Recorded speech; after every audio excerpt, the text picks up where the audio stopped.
Podcasts. Have you ever done a podcast before? It's not always easy, and public speaking in general requires you to do sometimes some preparation.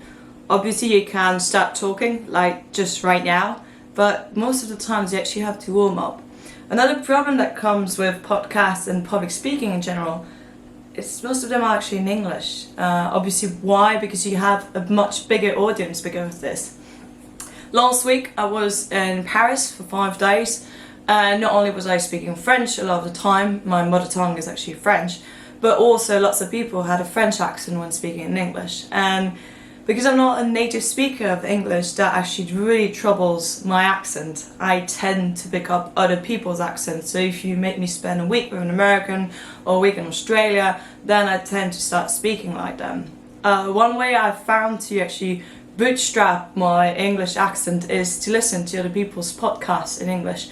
One of them is the Ricky Gervais show. I don't know if some of you have heard of it. It used to be on the radio a few years back, and it's actually absolutely hilarious with a comedian and show writer from The Office UK, Ricky Gervais. He also did Afterlife, and Stephen Merchant and Carl Pilkington. And that really helps me because obviously all three of them have different English accents, but it puts me back into the British mood and the British accent in general.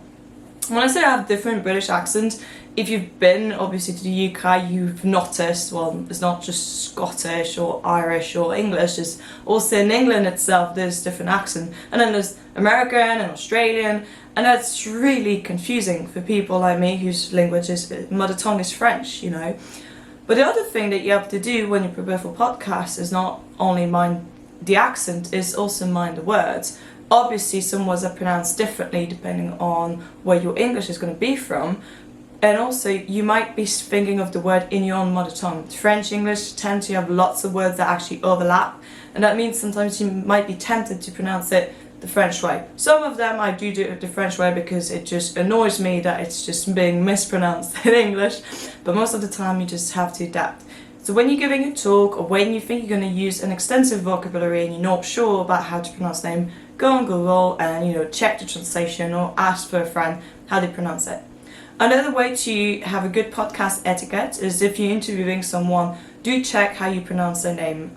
Most of the time you're going to have a very international audience, or maybe you're not speaking your mother tongue again, so ask them how do you pronounce it. And some people also just have a weird pronunciation for their name, and you have to respect that.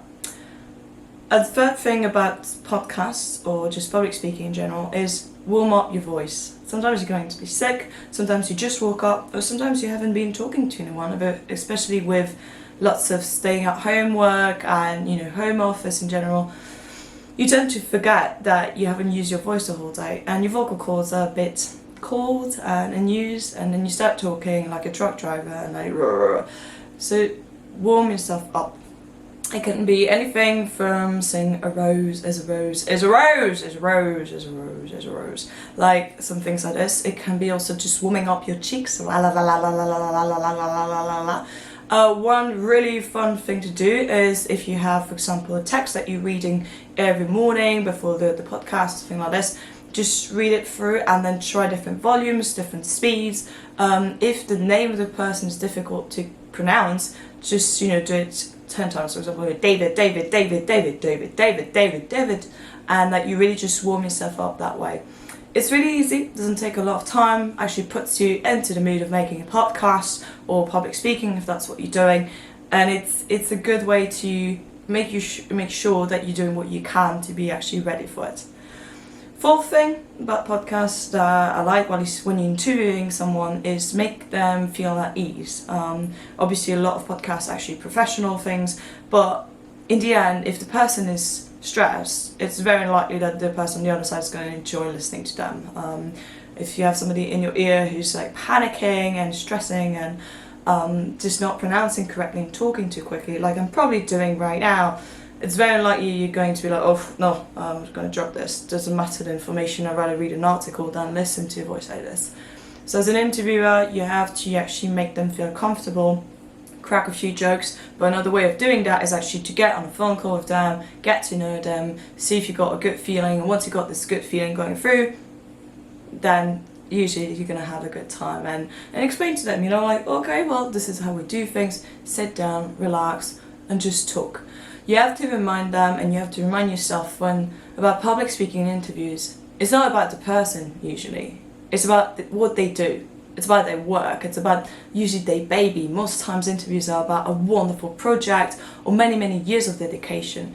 So the person themselves are not proving anything. What they have to show is their work. That's what you're interested to. The same way when you usually commission to give a talk, most often than not, it's not about you. It's about what you're presenting, like your thesis or your project or a company.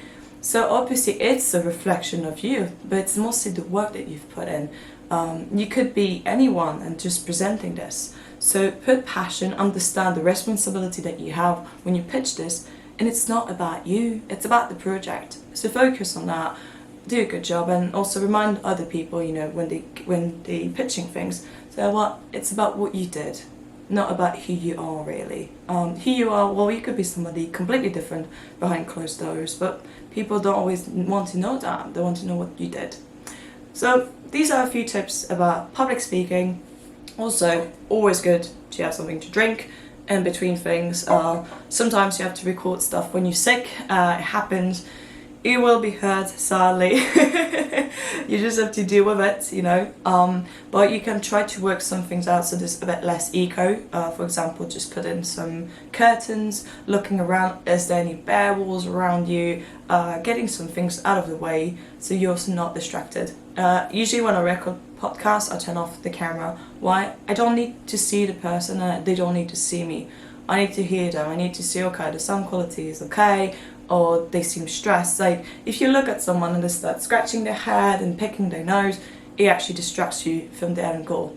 So yeah, these are a few podcast etiquette tips. Obviously, I'm not perfect in it, but I'm improving. And if you have any other tips you'd like to share, I'll gladly hear from you. Have a great day.